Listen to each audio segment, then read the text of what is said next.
Salam sejahtera, kami dari kelas C5 PKN akan melakukan pidato mengenai masalah sosial di Indonesia.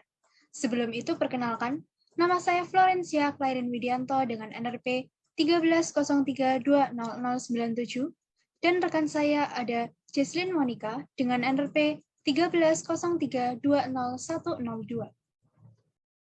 Sebelum memulai, kami memiliki cuplikan singkat mengenai gambaran yang akan kami pidatokan.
Seperti yang kita ketahui, Indonesia merupakan negara kepulauan terbesar di dunia yang memiliki lebih dari 17.000 pulau, di mana hanya sekitar 7.000 pulau yang berpenghuni.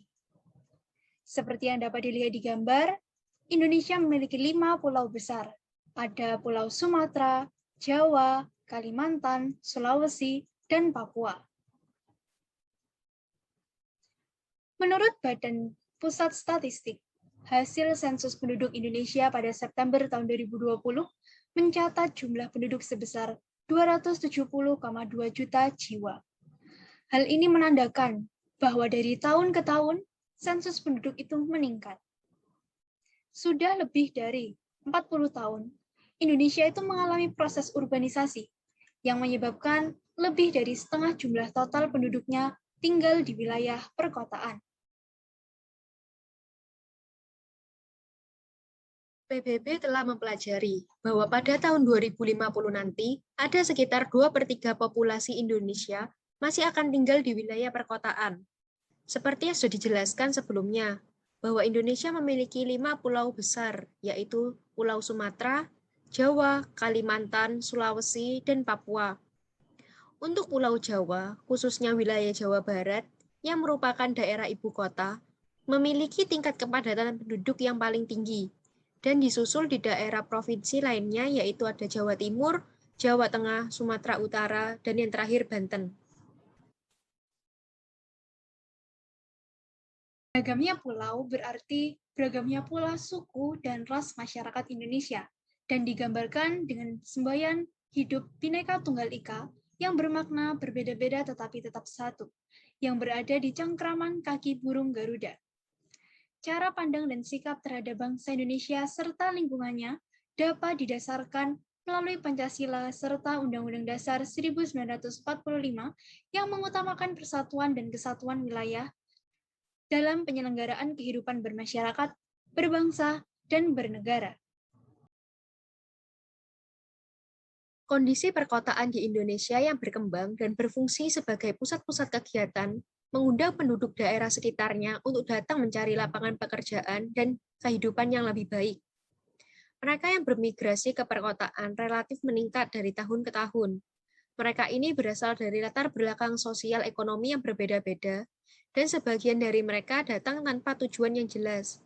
Hal ini menciptakan berbagai masalah sosial, salah satunya kepadatan penduduk di daerah kota besar yang berakibat munculnya slum area.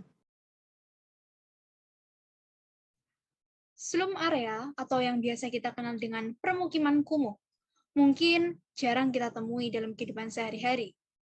Lalu, apa sih yang dimaksud dengan slum area dan apa saja kriteria yang dapat dikatakan dengan slum area? Slum area. Slum area ini merupakan kawasan permukiman penduduk yang padat dan kumuh. Slum area umumnya dibagi menjadi 3 segi, yaitu yang pertama kondisi fisik. Antara lain tampak dari kondisi bangunannya yang sangat rapat dengan kualitas konstruksi yang rendah. Jaringan jalan tidak berpola dan tidak diperkeras, sanitasi umum dan drainase tidak berfungsi serta sampah belum dikelola dengan baik. Yang kedua ada kondisi sosial ekonomi budaya, komunitas yang bermukim di permukiman tersebut. Antara lain mencakup tingkat pendapatan rendah, norma sosial yang longgar, budaya kemiskinan yang mewarnai kehidupannya, yang antara lain tampak dari sikap dan perilaku yang apatis. Dan yang terakhir, yang ketiga, dampak oleh kedua kondisi tersebut. Kondisi tersebut sering juga mengakibatkan kondisi kesehatan yang buruk, sumber pencemaran, sumber penyebaran penyakit, dan perilaku yang menyimpang, yang bisa berdampak pada kehidupan keseluruhannya. Kawasan permukiman kumuh dapat dianggap sebagai penyakit kota yang harus diatasi. Pertumbuhan penduduk merupakan faktor utama yang mendorong pertumbuhan pemukiman. Sedangkan kondisi sosial ekonomi masyarakat dan kemampuan pengelola kota akan menentukan kualitas permukiman yang terwujud. Permukiman kumuh adalah produk pertumbuhan penduduk kemiskinan dan kurangnya pemerintah dalam mengendalikan pertumbuhan dan menyediakan pelayanan kota yang memadai. Di sini merupakan gambar dari slum area, bagaimana gambaran dari kumuhnya perumahan penduduk. Untuk itu, dalam menghadapi kasus seperti itu, pemerintah mengupayakan untuk yang pertama, pemerintah dapat membangun rumah susun sewa atau yang biasa disingkat dengan rusunawa. Hal ini diperuntukkan bagi masyarakat berpenghasilan rendah ke bawah. Alternatif ini dilakukan karena keterbatasan lahan mereka, maka pembangunan dilakukan dengan bentuk susun tingkat ke atas. Lahan yang dijadikan rusunawa ini merupakan lahan milik BUMD, yang tentunya lahan ini belum digunakan dan memiliki fasilitas yang baik serta harganya yang terjangkau. Lalu yang kedua, jika dilihat dari penyebab utamanya yaitu urbanisasi, hendaknya pemerintah dapat melakukan pemerataan pembangunan di daerah-daerah lainnya, sehingga menekan angka urbanisasi.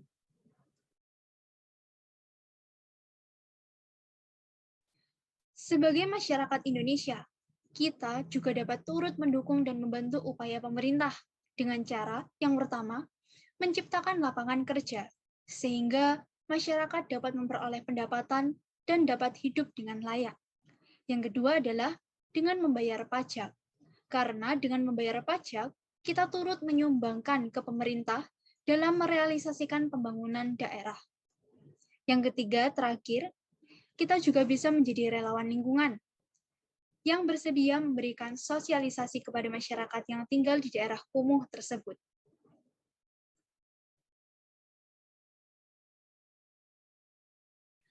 Oleh karena itu, kita semua sebagai masyarakat Indonesia yang berpedoman terhadap Pancasila dan UUD 1945, maka kita wajib dalam membantu upaya pemerintah dalam rangka mensejahterakan dan mencerdaskan kehidupan bangsa. Ayo lakukan perubahan demi kemajuan Indonesia. Sekian pidato mengenai masalah sosial yang telah kami paparkan. Terima kasih.